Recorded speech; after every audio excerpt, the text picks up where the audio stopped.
Hello, everyone. Thank you for joining me as I tell you and introduce you to Heather Andrews.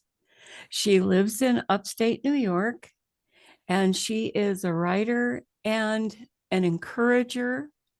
And I want her to tell you in her own words how she got started in writing. Well, what my first ever project, I was in the fourth grade, and I wrote a book called "The Care and Feeding," the Care and Loving of Woozles. It was like a how to take care of your pet guide for an imaginary pet, and I created so it was my first experience doing something creative that way, and and after that, it was all downhill. I mean, there's some twists and some turns into doing other things, and but about 12 years ago I started writing my first novel. It was a science fiction romance, which is still in my drawer down there.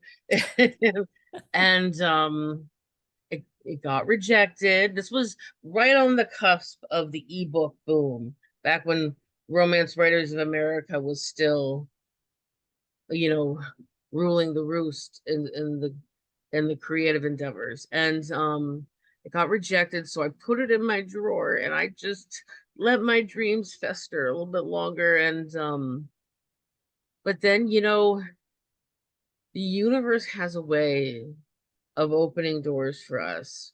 I got very sick right before COVID. Well, no, it was probably the first year into COVID. And it wasn't Mm. with COVID, thank gosh, but I developed a chronic illness, which keeps me out of the traditional workplace. And I was reading a lot. I've always read a lot. I read like 3, 4 books a week. Mhm. And um, I was like, I want to read this story. This is the story I want to read. And I'm like, well, you know what they say. If you want to read it, you got to write it. So I got out my computer, which I hadn't been using, and I started writing a story. It was a werewolf story at the time, but then I was like, no, I really like this rock star stuff. And you know, um, I was really blessed that I got involved in a critique group early on with profession people who had been professionally doing this for years. One was a professional editor, the other had been publishing, and they really showed me the ropes. Um, I mean, I don't know everything about everything, but if I in a pinch, I can get a book up on Amazon tomorrow if I had to. Don't make me. But so that's how that happened, and now I'm, between trying to get better, I'm putting words down on paper. That's awesome. And you Yeah, you also told me you have a book club a book club. or a book reading group.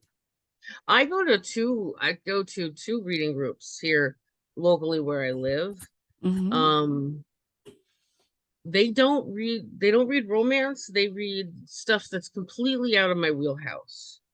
But I really enjoy it because it forces me to read things that I don't typically read. Like the last one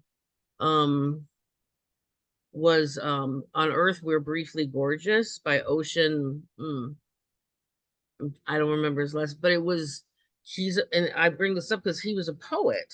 He is a poet, actually.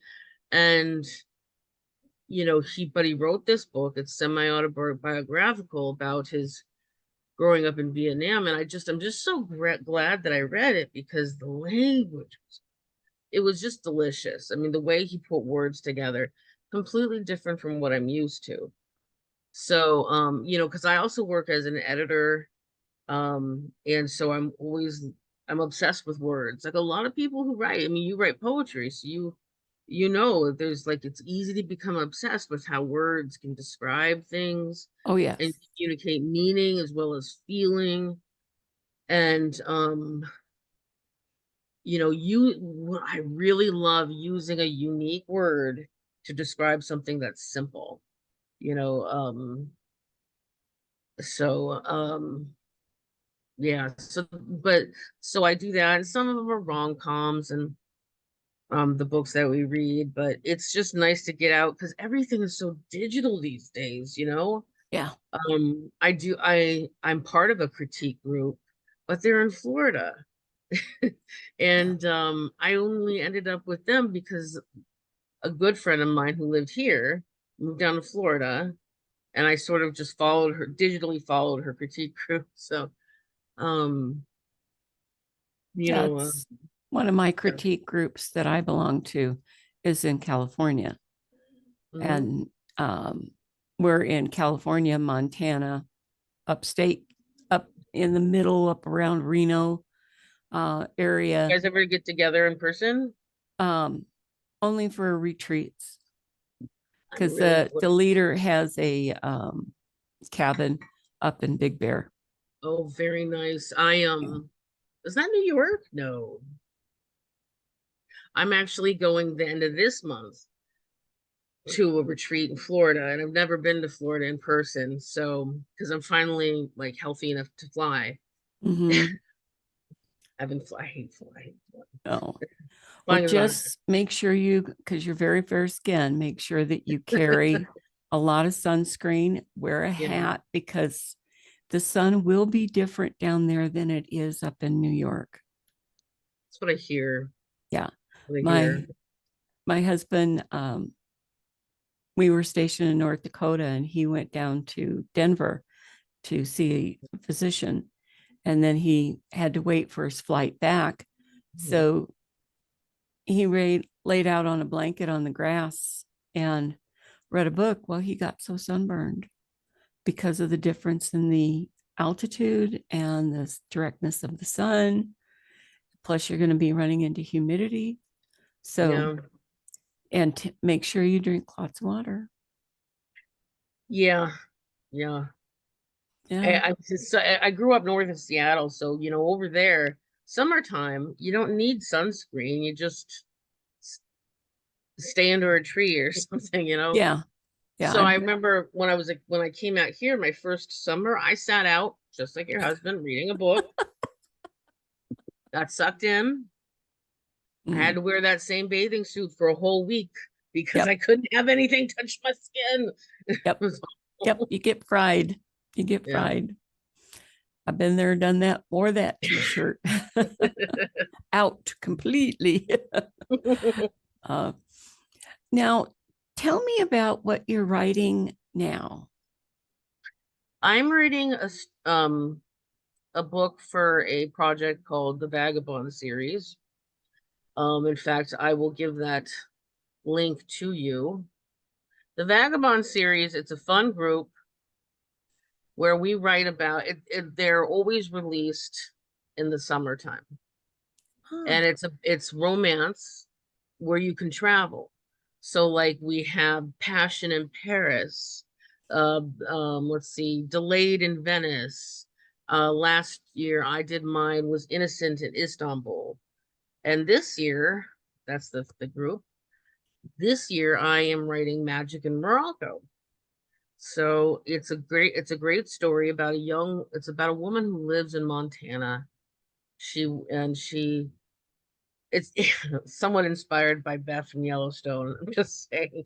Um, she is set up with an arranged marriage from by her father because they've got these huge ranches, very everything's tied to the estates, and she finds her fiance cheating on her the night before their wedding, and Oh, oh, traumatically, yeah, she just runs away. She just takes the plane ticket. They were going to Morocco to go to Marrakesh, which is the premier. Um, it's like Marrakesh is known for its luxury and hospitality. And so part of it, the story is set there. And then the other part is set in see, like it's southeastern Morocco in the Sahara Desert. And that's where she meets the hero. And the hero is a royal ambassador to the Tuareg people. And the Oh, Tuareg, they're not a warrior tribe, but they're basically the ranchers of the Sahara with ah, goats and camels. And camels are, I'm so fascinated by camels now. I'm really excited because Penny, that's my heroine's name, she gets her own camel for the trip, and she names him Kevin, and gives him a cowboy hat, and it's very, because they don't name their camels. Well, I'm naming my camel. So, um, and but it's a really great story because it's kind of opposites attract, but at the same time, like, she's a rancher, and these are a livestock people. she So understands. yes, she understands how things, the underlying concept, and she helped this royal ambassador went to all the fancy schools at Oxford and whatnot, and he's cousins. Morocco has a royal family, which is also very interesting. Um, Related to the royal family, which is how he got this job, and she helps him understand where they're coming from and become more effective. And so it's like she his character arc as he goes from being this kind of entitled prick to compassionate, understanding man, and she goes from being a victim to being emboldened, and just taking charge of her life and not letting her father tell her what to do. And Who to um marry. yeah, I haven't decided if she's going to take him back home to Montana or if she's going to stay in Morocco with him, but it would be like the ultimate to daddy. But Hmm. you don't want to have your heroine be with her dad. I mean, this is a happily ever after. Of course, Everything's it's a going to be, romance. yes, Yeah. yes. I love romance because if I wanted to, if I wanted to read a bad ending, I'd open the news. You know, don't need that shit. Sorry. And so, um, there's nothing better than watching a character change fundamentally, Hmm. and because of their interactions with another person and having their feelings develop out of that. And so that's what I'm currently doing. That will be out August 28th. Pre-orders up June 18th. Okay. Um, um, because the covers will be revealed on the 18th. I would show you my cover, but I get in trouble. Um, and but it's going to be really great. I'm really excited. Now, I have one question that I know a lot of the people listening and watching will have. Mhm. Are they steamy? Are they sweet? My particular stories tend to be steamy. I mean, and Mhm. not in like the steamy for just the sake of steam, which Mm, I'm gonna be honest with you, that just turns me off. absolutely. I find it distasteful, but there's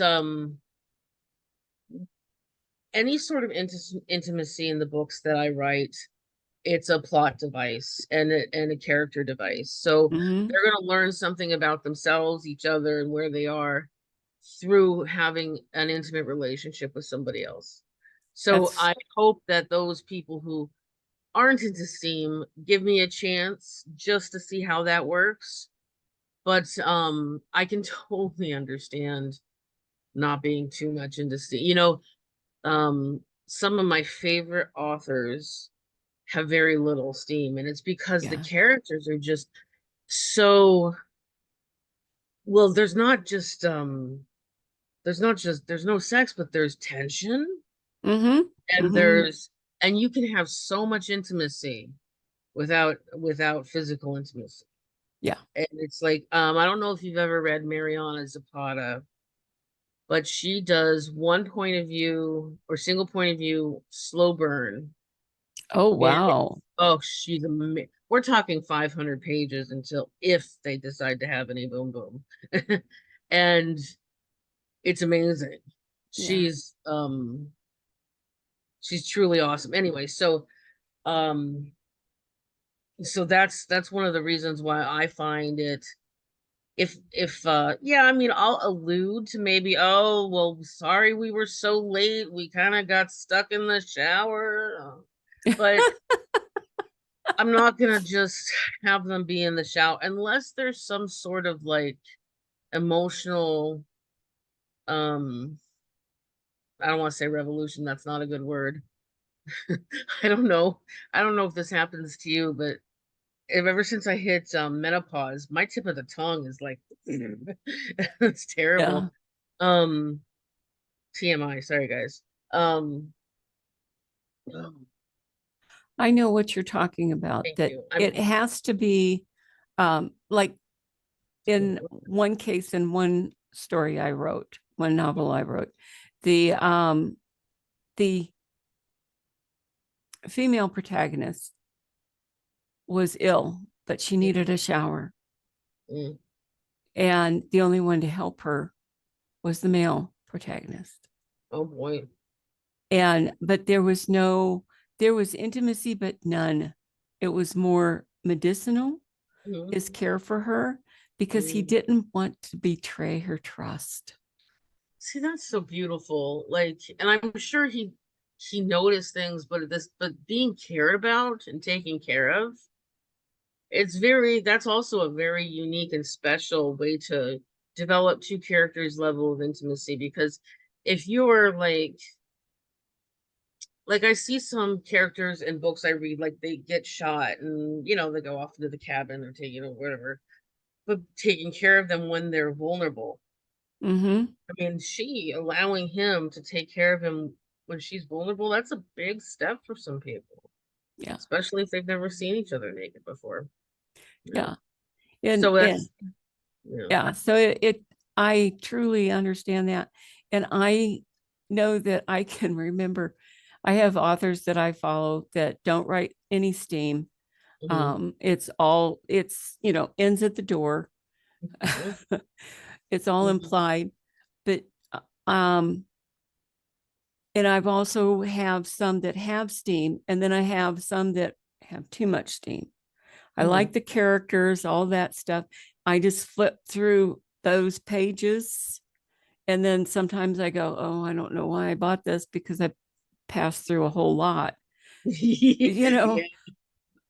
I mean, sometimes I do that too. I just scan the first and the last Uh-huh. sentence of the Yeah, to paragraph make just sure to that see I if didn't anything miss some. interesting Yeah. happened. Yeah. Yeah. But I do write steam, but I Mhm. do make sure that it is part of the development. And it may be a subtle thing, like all of a sudden she's taking charge, Oh, in the bedroom. And yeah, that's a new thing yeah. for both of them. Maybe she suddenly feels safe with him, whereas she never Exactly. felt safe with any of her previous partners. Exactly. So, it progresses that Mm. way. And so, what do you have? What do you, okay, let me rephrase this. What I is your goal, your dream for your writing future? I would like to support myself financially on my writing. Um, and I do editing as well, which makes me a much better writer. But you know, I would like to have also, so that's my logistic dream. Um, Also retiring in Winnebago and writing across the country would be nice. But I would also like to be people's favorite author. Mm-hmm. I would like for people to, he's like, so who you been reading lately? What's been good? Oh my gosh, Heather E. Andrews has this stuff you wouldn't believe.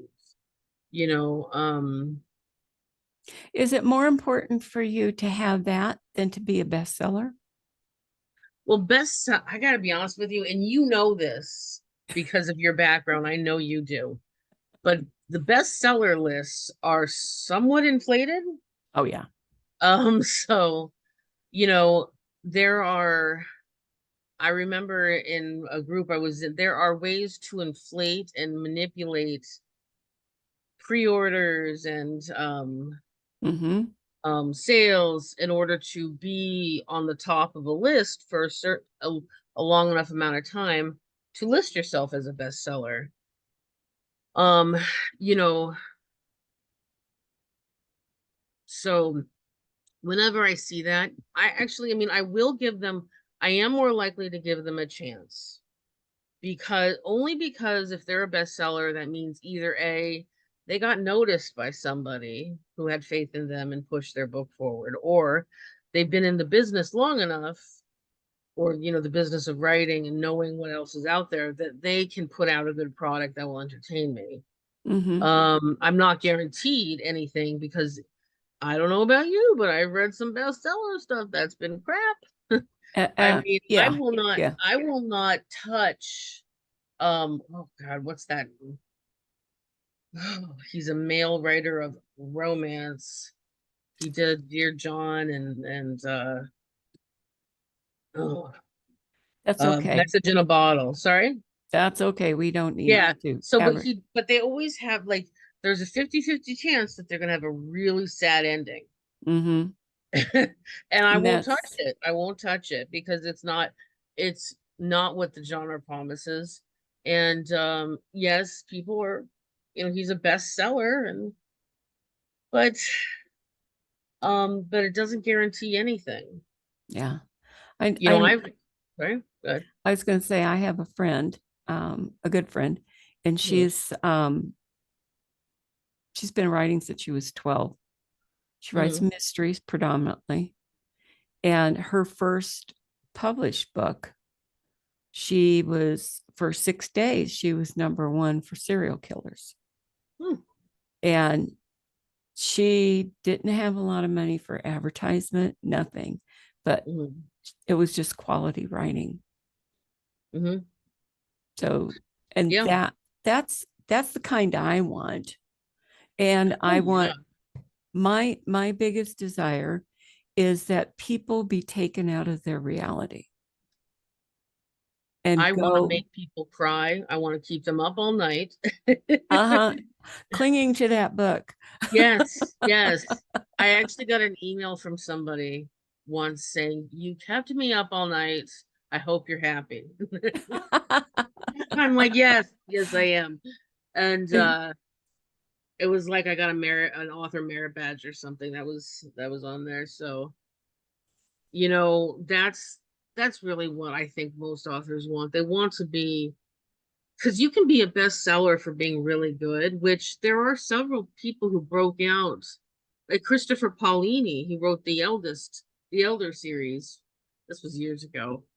And he was 17, 18 when he got but it was the talent, Yeah. the storytelling quality. The woman who wrote Harry Potter, she was not trained in writing. Oh, yeah. Yeah. And but she knew, and she didn't like follow the hero's journey or anything on purpose. We just inherently in our spirit, Mm-hmm. we know what a good story is. And that's what I want.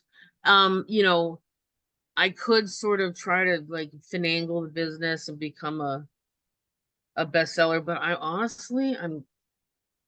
I'm just too lazy. I just don't want I don't want to learn. I could spend all that energy trying to manipulate the charts on writing a new story, and that just sounds so much more fun. Absolutely. I'd rather write a news story than battle that. Yeah, yeah. Well, So Heather, I have so enjoyed this time, and I know that our listeners and watchers are too. And I want to thank you for taking the you. time to spend with me and to allow me to get to know you and the others to get to know you. I will be posting on my website the way to contact Heather, and be sure to look for her books on Amazon. Are they ebooks too? There's I mostly sell just ebooks. Okay. I'll put up my author page Okay, so that you great. can see where I am. Hello, Heather. There we are. Where's my books? Oh, that's not what I want to see. Um, so here we go. It's a lot of letters. Great. So that'll be on the video also. So everybody will be able to see that, but I also have it in written form above or below her video on my website. Thank you so much for joining us today, Heather. Thanks for having me.